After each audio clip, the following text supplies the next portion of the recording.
ha modificado el Código Civil. A partir de ahora, la edad mínima para casarse es de 18 años. Esta y otras noticias se las vamos a presentar en la próxima hora. Buenas noches, somos Telediario. Buenas noches, bienvenidos. Les saludamos desde la ciudad de Guatemala, como siempre, para Guatemala, Estados Unidos, Canadá y Centroamérica. Vamos a los titulares. Congreso entrega 20 millones de quetzales que serán utilizados para construir viviendas a damnificados del Cambray.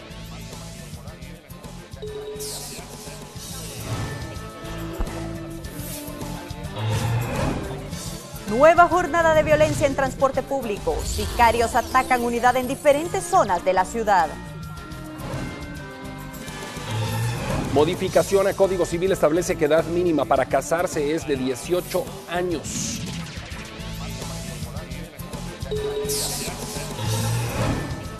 Presentan solicitud de antejuicio contra Daniela Beltranena, una semana después de ser juramentada como diputada.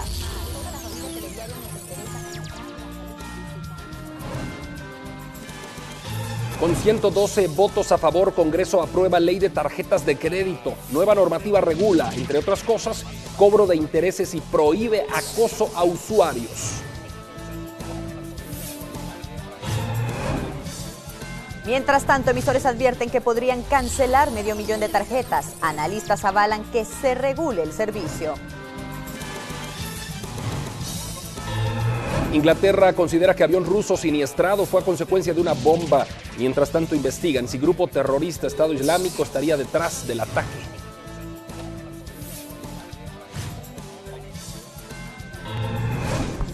En el deporte, Fundación Sonrisas que Escuchan y los árbitros de futsal organizan la primera carrera por el Día del Árbitro.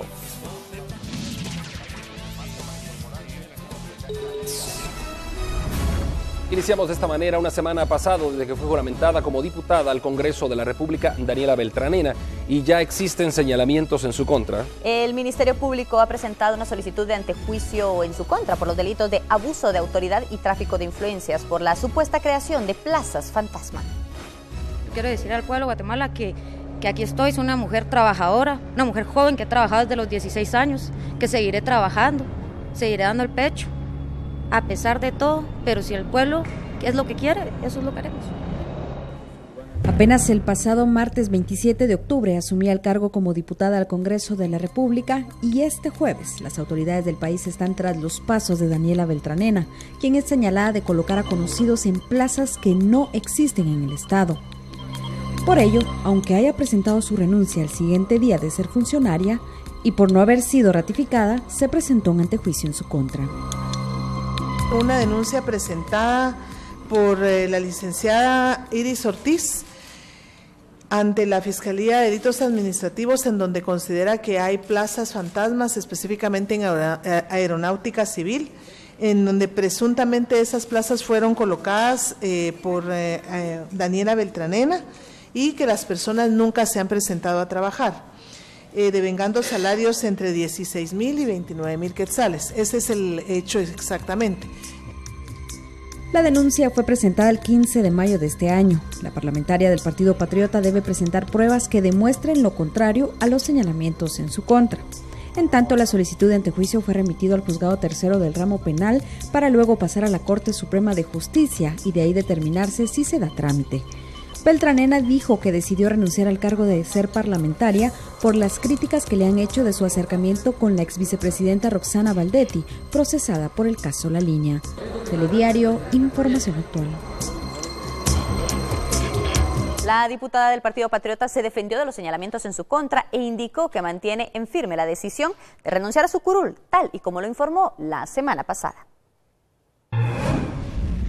Pues no, yo me concentro en lo que fue mi trabajo, que era toda la planificación de giras al interior y todo lo que es el interior de la República.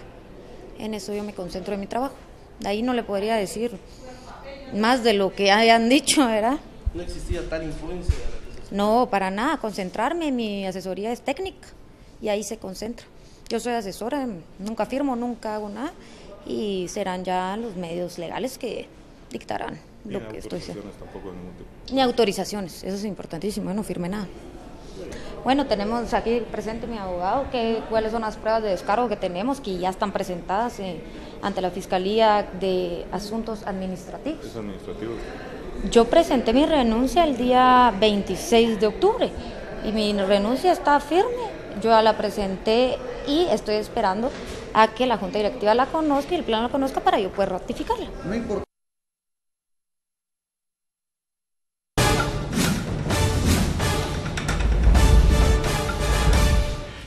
Esta tarde se conoció que la Corte de Constitucionalidad negó un amparo a la diputada Delia Back, por lo que sigue su curso el antejuicio en su contra. Milton Jack tiene más información al respecto. Adelante, buenas noches. Vanessa, muy buenas noches. Extendemos este saludo a cada uno de nuestros televidentes. Y es que esta tarde la Corte de Constitucionalidad dictó varias sentencias de casos que conoce, entre los cuales podemos mencionar es que en definitiva denegó la solicitud de amparo que había sido promovido por la legisladora Delia Back. Ella buscaba suspender el trámite de antejuicio en su contra. Entre los delitos que se les indican a la diputada podemos mencionar amenaza, abuso de autoridad, usurpación de funciones. Además, también la Corte conoció otros temas, precisamente sobre el impuesto de cemento y minería, pero será el mismo secretario general adjunto quien nos dé más detalles. El último expediente es un auto, no es una sentencia como los anteriores, sino es un auto en el que se resuelven las solicitudes de ampliación en contra dentro de los expedientes acumulados 1 2015, 6 2015, 7, 44, 68, 71, 101, 118 y 167, que básicamente eran acciones de inconstitucionalidad que se promovieron contra la ley que aprobó el presupuesto de ingresos y egresos del Estado de Guatemala para el año 2015. Básicamente la discusión en estos recursos de aclaración, de ampliación, era determinar la vigencia que tienen los impuestos básicamente que están regulados sobre las regalías y bases de recaudación contenidos en la ley de minería y la ley del impuesto específico a la distribución del cemento.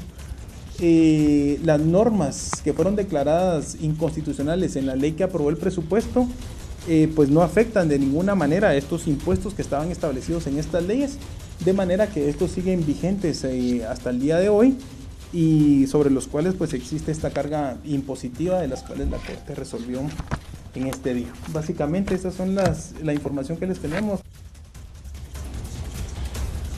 Asimismo, también la Corte de Constitucionalidad otorgó un amparo a la juez Patricia Elizabeth Gámez Barrera en la acción promovida contra la Corte Suprema de Justicia, porque al removerla de su nombramiento la trasladó a prestar sus servicios como jueza vocal del Tribunal de Sentencia Penal del Departamento de Huehuetenango. Al dictar sentencia, la Corte de Constitucionalidad restituyó a la juez en el cargo anterior y dejó en suspenso definitivo la decisión administrativa reclamada. Es la información que tenemos a esta hora de la noche. Regresamos contigo, Vanessa, al set principal. Muchas gracias a Milton por la información. Así que de esta manera el antejuicio en contra de la diputada Delia Back sigue su curso. Seguimos con más. El Instituto Nacional de Ciencias Forenses dio a conocer que debe retirarse el catéter de la ex vicepresidenta Roxana Valdetti y realizar una evaluación de gastroenterología para determinar el estado de salud. De esa forma, poder evitarse una infección, como sucedió recientemente. La defensa dice que el procedimiento no es tan sencillo y por ello solicitarán al juez Miguel Ángel Gálvez que sea internada nuevamente en un centro asistencial. Audiencia que se programó para mañana viernes en la mañana. Ana Castañeda, alias La Sirenita, fue enviada a juicio junto a 3 personas más por intentar matar a un hombre. Ella regresa a la cárcel al cumplirse lo ordenado por una sala al revocarle la medida sustitutiva. Ana Sofía Castañeda Deras, más conocida como La Sirenita, Luis Méndez, César López y Alberto Carías fueron enviados a juicio por integrar una estructura criminal que cometió el atentado contra una persona el 19 de noviembre del año 2011. Pretendiendo recuperar una maleta que portaba documentos contables y financieros de varias empresas. De que lo prudente es sobreseer o clausurar a favor de su patrocinada Ana Sofía Castañeda Deras, no al lugar, por las razones indicadas anteriormente, ya que a criterio del órgano jurisdiccional considera que existe la probabilidad de la supuesta participación de su patrocinada en los hechos investigados por el Ministerio Público. En el fallo del juez de mayor riesgo B aclaró que en ningún momento fue amenazado por estas personas, esto al malinterpretarse su resolución cuando habló sobre atentados.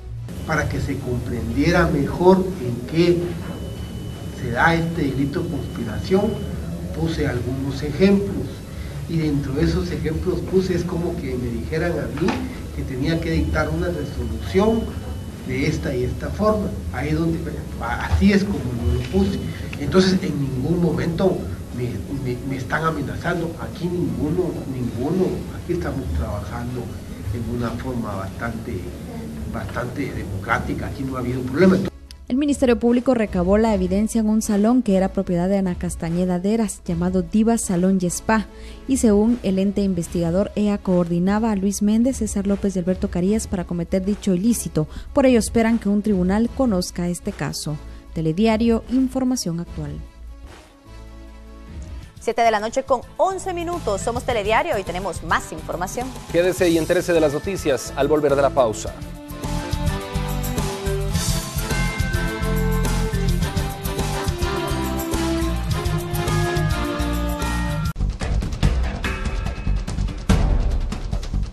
Seguimos con la información aquí en Telediario. Una nueva jornada de violencia se vivió en el transporte público. Esta mañana se reportaron 3 ataques en diferentes zonas de la ciudad.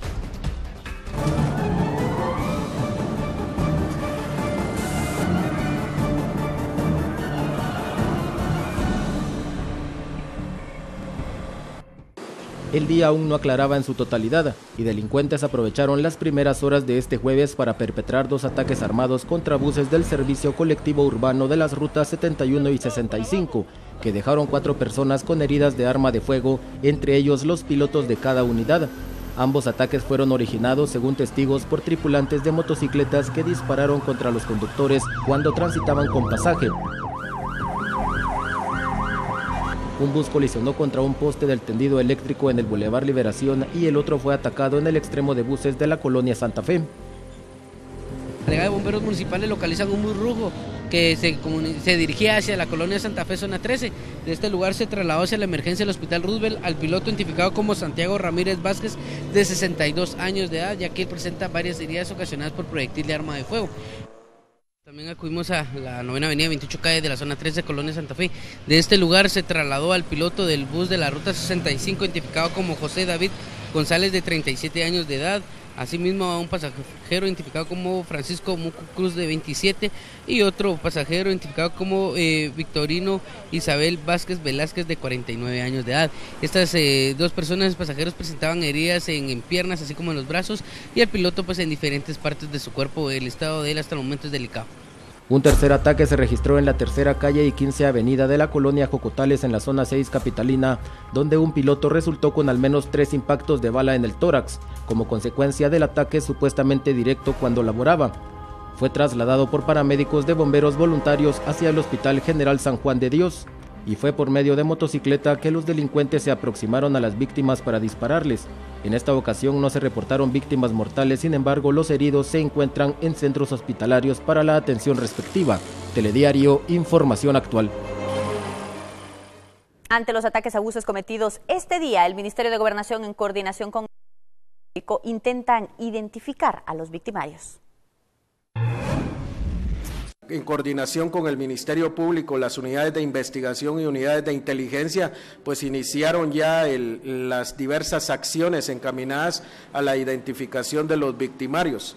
Esperamos nosotros que en los próximos días podamos tener ya individualizados o por lo menos ya avanzada la investigación para determinar qué personas fueron las que ejecutaron estos hechos. De esa cuenta se han potencializado y se han fortalecido estos operativos. Prueba de ello es las diversas armas de fuego que han sido incautadas específicamente a estas personas que se dedican a temas de sicariato o a temas de atentar contra el transporte público, y los planes operativos siguen vigentes y se están fortaleciendo. En otro tema, 7 personas indicadas de pertenecer a una estructura dedicada al narcotráfico que operaba en el suroccidente del país fueron capturadas. Bien, y las investigaciones se iniciaron desde agosto pasado con la captura de 14 personas. Esto ocurrió en el Acintal Retaluleu. 7 personas indicadas de pertenecer a una estructura dedicada al narcotráfico, operado en el suroccidente del país, fueron capturados en San Marcos este jueves. Según las investigaciones del Ministerio Público, los detenidos formaban parte de la estructura denominada Pérez de León, que estaba ligada a las 14 capturas que se realizaron en el mes de agosto en el Acintal Retaluleu, donde también se detuvo a varios agentes de la Policía Nacional Civil, supuestamente involucrados en la estructura. Logramos la aprehensión de 4 integrantes de la estructura criminal, siendo ellos el señor Edilzar de Jesús Pérez de León, que era el líder de la estructura, Noé Lorenzo Pérez de León, Edwin Ramiro Pérez de León, que son hermanos y que pertenecen a la misma estructura, y a la vez al señor Bani Gudiel Bautista Fuentes.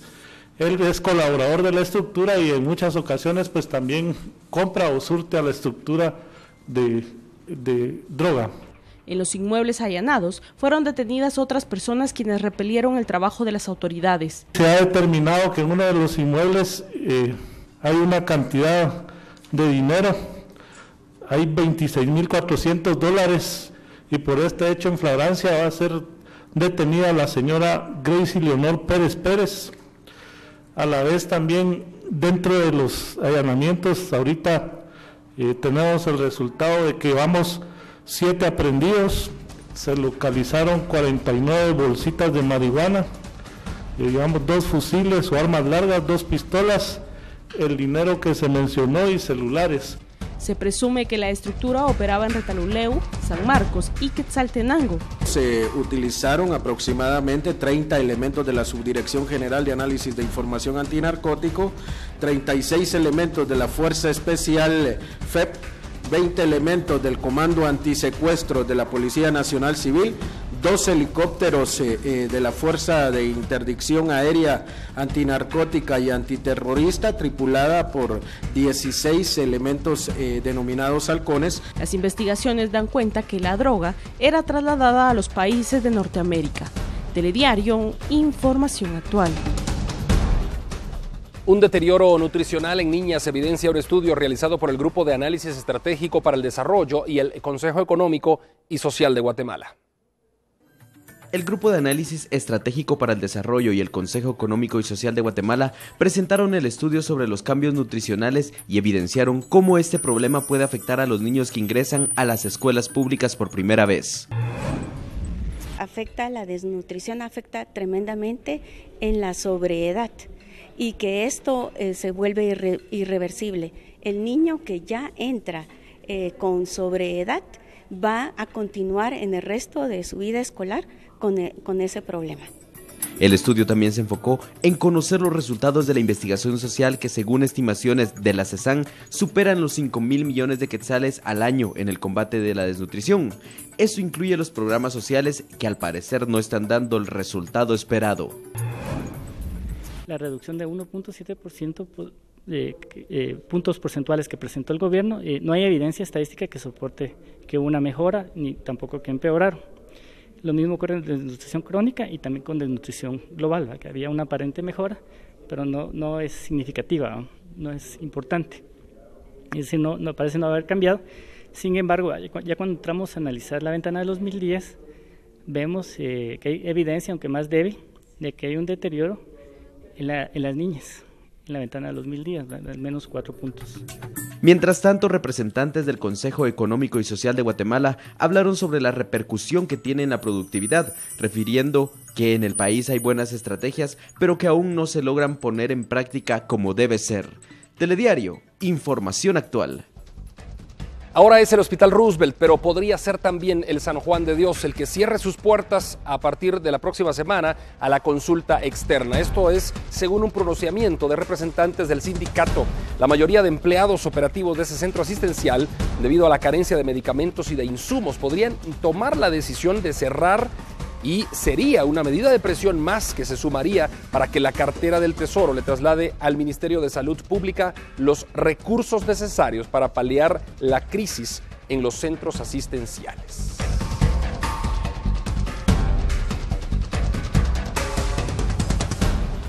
Hacemos una pausa, quédese con nosotros y entérese de más información cuando volvamos. Somos Telediario.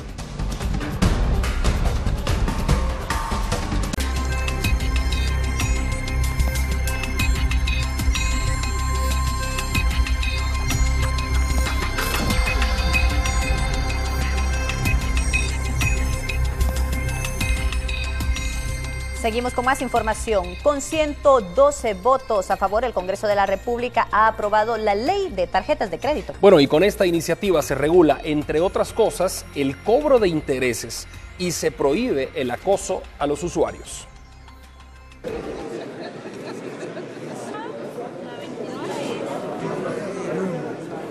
Luego de una semana de discusión, el Congreso de la República aprobó la ley de tarjetas de crédito con 112 votos a favor, con la cual se busca evitar abusos por parte de las empresas que las emiten, de tal manera que éstas no podrán hostigar al cuentahabiente con llamadas telefónicas en horario inhábil, y en cuanto a los intereses, las mismas tendrán un límite de hasta el 26%, dependiendo de los ajustes que realice el Banco de Guatemala a las tasas de interés nacional.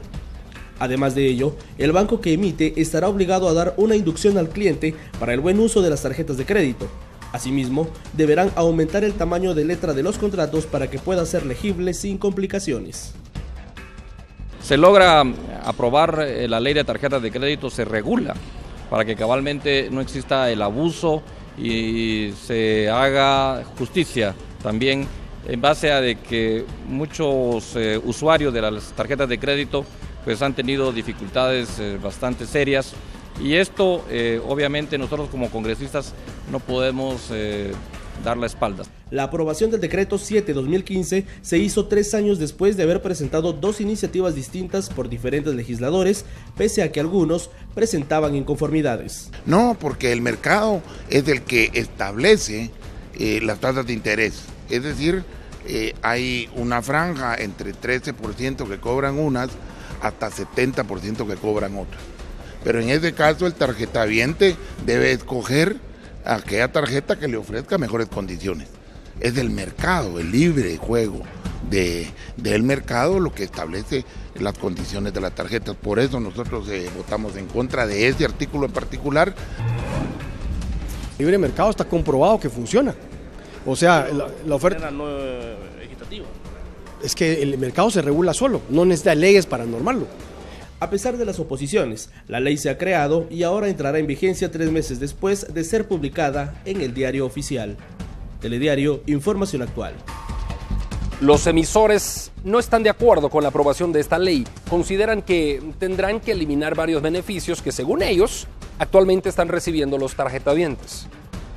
Tendríamos que entrar en un proceso de analizar las tarjetas y empezar a cancelarlas. Que la ley no es retroactiva, solo en materia penal. Entonces va a dar opción a la persona, al tarjetaviente, a continuar con un régimen anterior o adaptarse al nuevo régimen.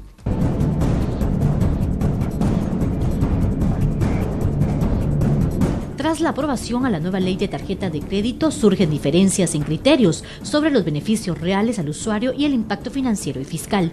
Emisores de tarjetas de crédito rechazaron la normativa y reclaman intervención del mercado. Amenazan con eliminar supuestos beneficios. Cifras del movimiento comercial con tarjetas de crédito refieren que 1.6 millones hay de tarjetavientes, 13.000 millones de quetzales en lo financiado y 8.000 millones de quetzales en la deuda. Y ahí tenemos costos financieros alrededor del 10%, te da un 30%. Costos administrativos del otro 10%, porque son montos muy pequeños. Otro 10%, entonces los que están en el mercado por abajo tienen costos del 40%. Por eso es que las tasas son más altas. Porque para poder penetrar ese mercado hay que tener tasas que pueda proveer el mercado. Ahora, hay 80% de esas personas que pagan.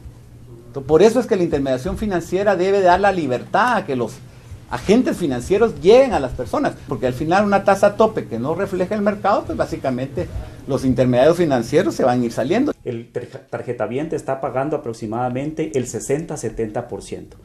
Y eso prácticamente, si bien hablamos de que en Guatemala existe libertad de mercado, pero también deben existir topes, deben existir límites para evitar en este caso la usurería. Hay que pensar en la persona como ser humano, hay que pensar en el consumidor, y esto ha generado mucha conflictividad. No solo trastornos de salud, porque prácticamente se contratan empresas intermediarias que de forma abusiva hacen los cobros. Telediario, Información Actual. Y siempre en este tema es importante destacar lo que dicen analistas en torno a la educación financiera y el buen uso del llamado dinero plástico. Expertos financieros están de acuerdo con esta regulación en la industria de emisiones de dinero plástico, pero existen derechos y obligaciones para el uso correcto por parte de ambas partes. Carlos González, analista de ACIES, brinda recomendaciones para usuarios de tarjeta de crédito. No excederse en el uso quiere decir, pues, no necesariamente topar el límite que a uno le dan, sino utilizarla en casos absolutamente necesarios y en todo caso consciente que lo que estoy firmando hoy, dentro de un mes me va a llegar el estado de cuenta y que tal vez no voy a tener los ingresos suficientes. No tener más de una o dos tarjetas las que puede pagar, porque las ofertas ahora abundan, hay mucha competencia. Todos los emisores tratan de colocar el mayor número posible de tarjetas y hay personas que inconscientemente aceptan más de una tarjeta y sin tener la capacidad para pagar. Asimismo, habla sobre la responsabilidad social y empresarial para emisores de tarjeta de crédito. Lo que están haciendo de alguna manera, si le dan una tarjeta de crédito con un saldo superior al que la persona puede, están de alguna manera también abonando a la irresponsabilidad del usuario, porque felizmente si le dan un límite de crédito alto, probablemente lo va a utilizar sin que tenga la capacidad. Entonces también ese cuidado lo tiene que tener la emisora. La responsabilidad que debe tener también es informarle bien a sus tarjetavientes de las obligaciones que están contrayendo e informarle correctamente de cuáles son los compromisos que el usuario está asumiendo con ellos, qué recargos va a tener en los casos en que se puedan presentar, cuánto se le va a cargar si no paga en tiempo, ese tipo de cosas, y que si hay un seguro lo va a pagar el tarjetaviente, le va a costar tanto, o sea, que el tarjetaviente no esté desinformado. Telediario, información actual.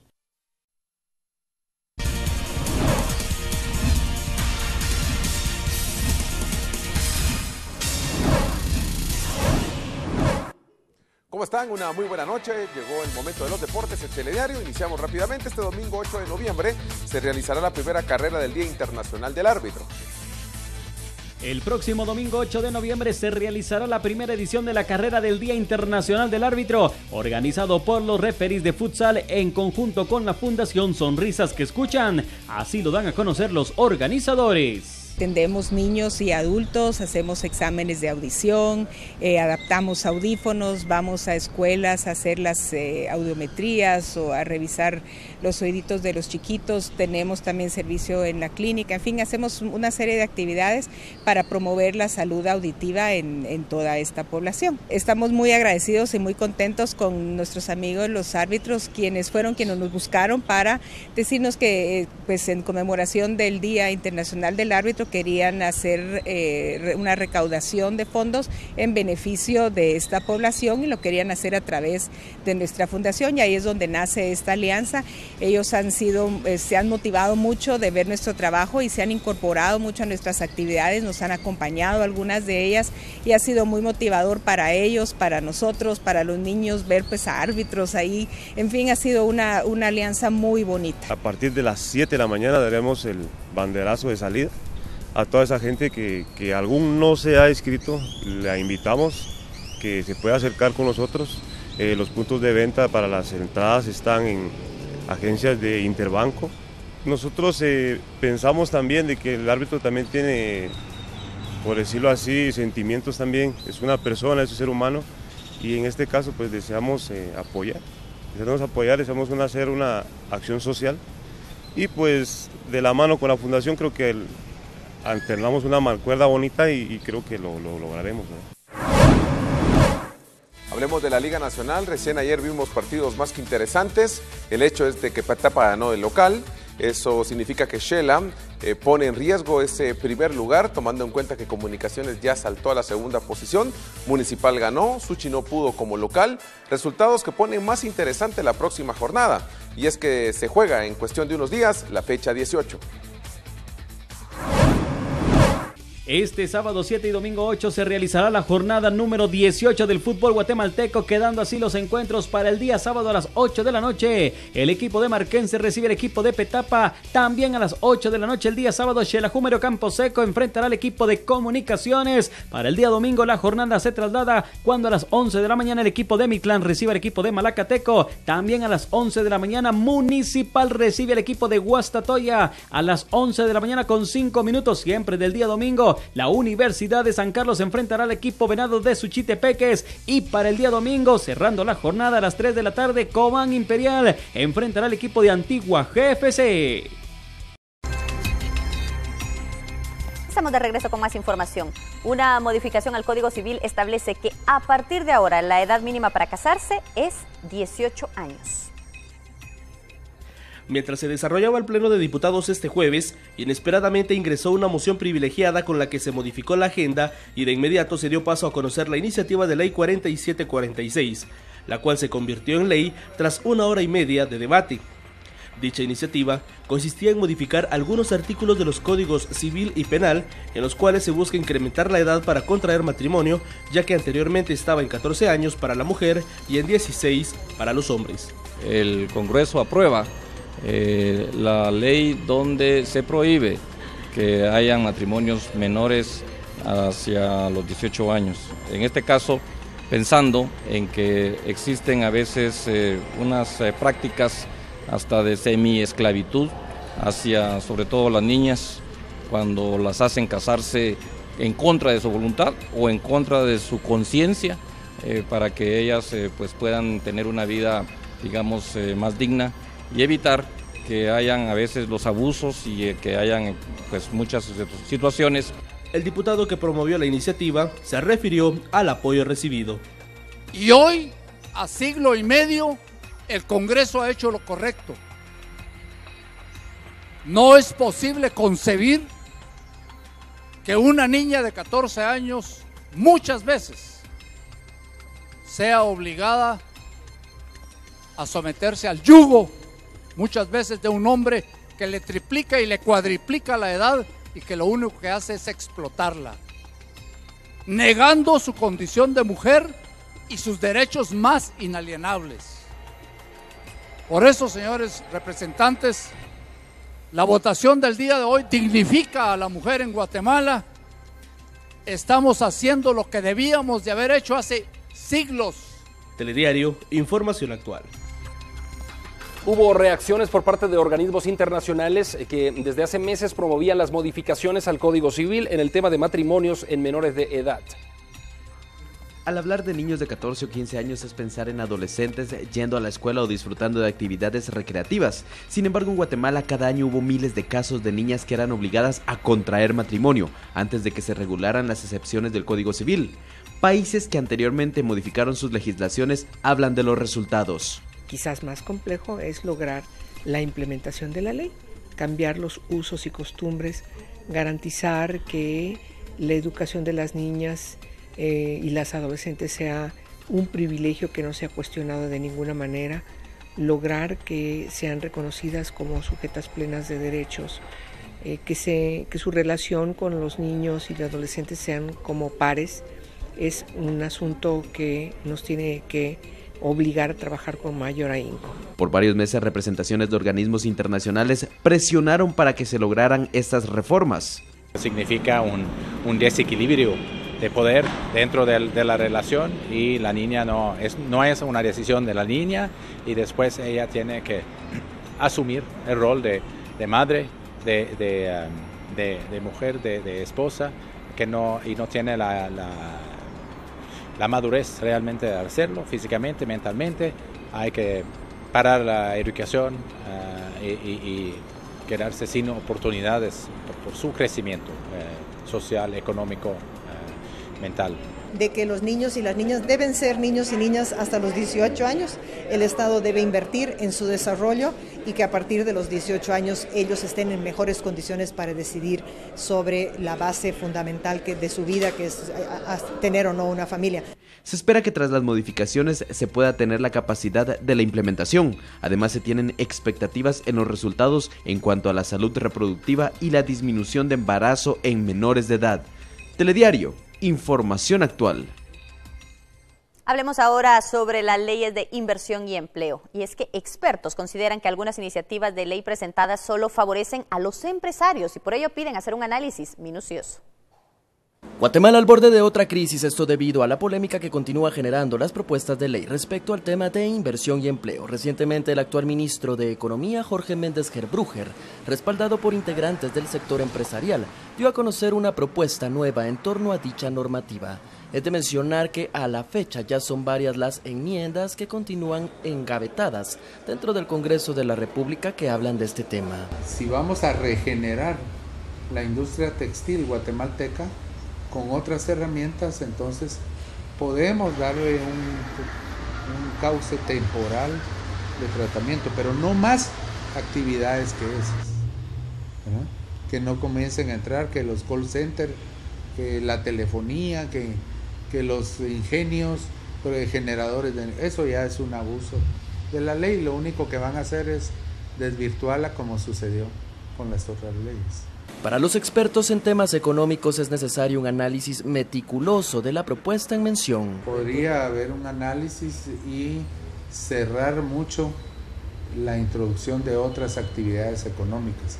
El título de la propuesta de Gerbruger es Ley Emergente de Conservación de Empleo. La propuesta vigente contempla plazos que gozan las maquilas. Sin embargo, esta situación podría perjudicar económicamente a nuestro país. Si se está incrementando lo que ya se cuenta actualmente, sí vendría a afectar a las arcas fiscales, ¿verdad? Telediario, información actual.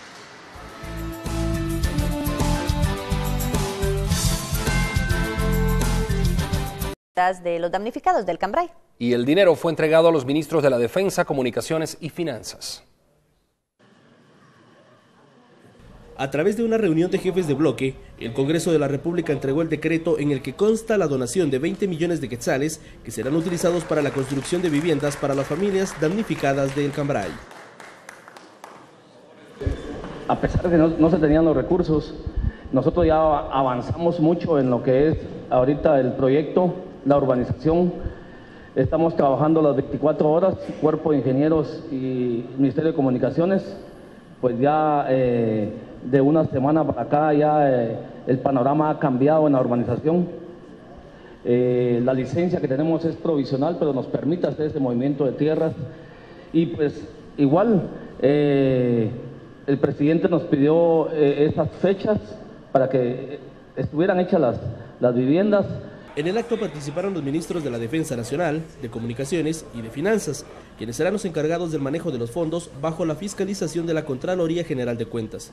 Al finalizar el acto, el jefe de la cartera de Comunicaciones dio a conocer que ya se ha concluido con la fase de depuración y el listado final de beneficiarios será de 181 familias y no de 150 como se había previsto. Habían personas que no calificaban o que simplemente queríamos tener la seguridad que habían sido las personas afectadas.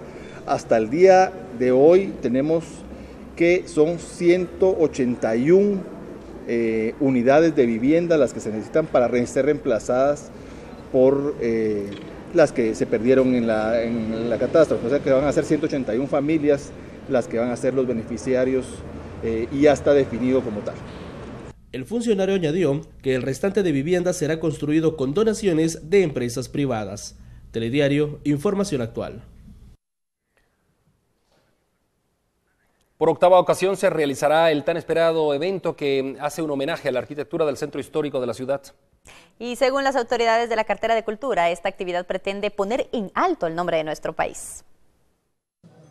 El Centro es Cultura, título que identifica el Festival del Centro Histórico que en su octava edición pretende conmemorar la designación a nuestra ciudad como capital iberoamericana de la cultura. El evento dará inicio el próximo 11 de noviembre y concluirá el 19 de este mes. El Festival del Centro Histórico responde a un convenio interinstitucional que se llama Renacentro, que nació hace más de 20 años con la intención del rescate del centro histórico. Valores históricos, arquitectónicos, sociales y culturales depositados en el centro histórico han hecho de este evento algo único, poniendo en alto la riqueza cultural de nuestro país. Durante los 9 días de la actividad se contará con la participación de alrededor de 1.500 artistas en más de 100 actividades que incluyen música en diversos géneros, teatro, danza, literatura, talleres, conferencias, exposiciones de arte y recorridos temáticos, en 34 sedes como galerías, museos, centros culturales y espacios públicos ubicados todos en la zona 1 capitalina. Telediario, información actual. Autoridades de Japón participan en la inauguración del Festival Japonés en Guatemala. Y el principal objetivo es reforzar los lazos de amistad entre ambas naciones. Vestimenta, gastronomía, idioma, cultura, arte y otras características de Japón podrán ser apreciadas por los guatemaltecos en el Festival de la Cultura Japonesa, el cual se realiza en el marco del 80 aniversario de las buenas relaciones entre Guatemala y dicho país. Este festival lo realizaremos dentro del marco del 80 aniversario del establecimiento de relaciones diplomáticas entre Japón y Guatemala y tendrá duración de 3 días a partir de hoy, para que los jóvenes guatemaltecos puedan conocer más al fondo de la cultura japonesa. El evento pretende que los jóvenes conozcan más sobre la cultura japonesa. El festival tendrá una duración de 3 días, el acceso al público es gratuito y las actividades se llevarán a cabo en las instalaciones de una reconocida universidad privada ubicada en la zona 15 capitalina. Telediario, información actual.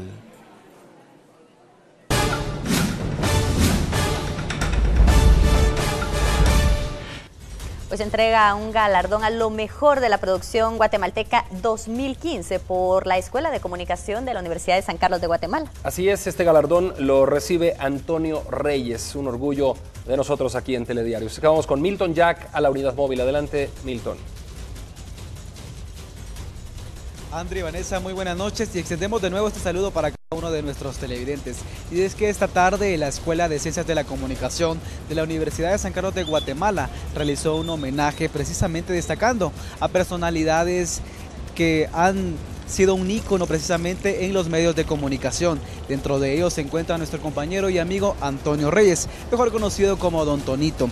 Y es que lleva más de 56 años desempeñando diferentes funciones en esta rama. Tuvimos la oportunidad de conversar con él y manifestó su alegría.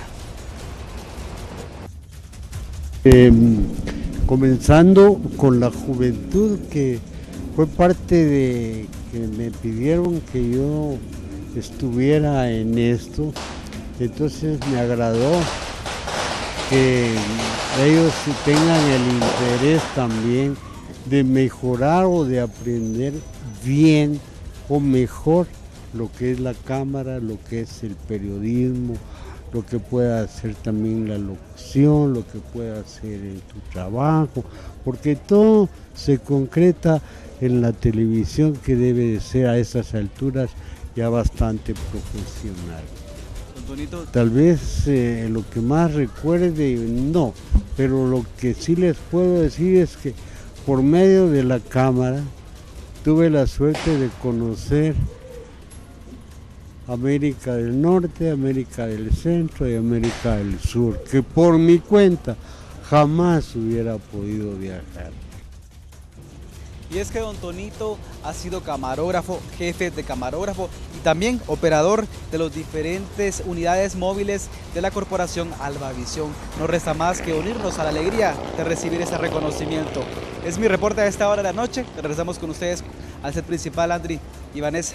Muchas gracias, Milton Jack. Y con estos audífonos nos dirigió muchas veces Antonio Reyes, nuestro compañero jefe de piso aquí en Telediario. Tonito, le mandamos un abrazo desde acá, desde Telediario. Nos emociona saber de este premio que ha recibido, de este galardón de parte de la Escuela de Ciencias de la Comunicación de la Universidad de San Carlos. Merecido, y el cariño de todos sus compañeros también. Nosotros de esta manera concluimos la emisión. Gracias a usted por habernos acompañado. Buenas noches.